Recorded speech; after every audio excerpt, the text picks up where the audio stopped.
Hey everybody, welcome back to my channel. This is just a really fast video.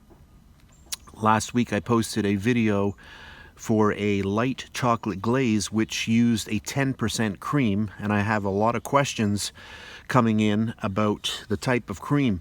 And somebody asked me, is this the same as a half and half? And yes, it is half and half cream. This is usually used in your coffee in the morning, and you can see here on the label 10% MF, which stands for milk fat.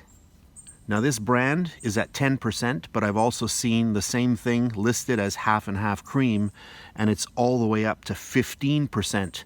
But in different countries, it could be as high as 17%.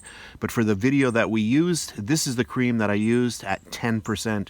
So I hope that clears up a little bit of confusion on the video with the cream that I used. So that's it for this one, and I'll catch you on the next one. And please subscribe to my BakeLikeAPro YouTube channel, and also click that notification bell to be alerted every time I upload a brand new video.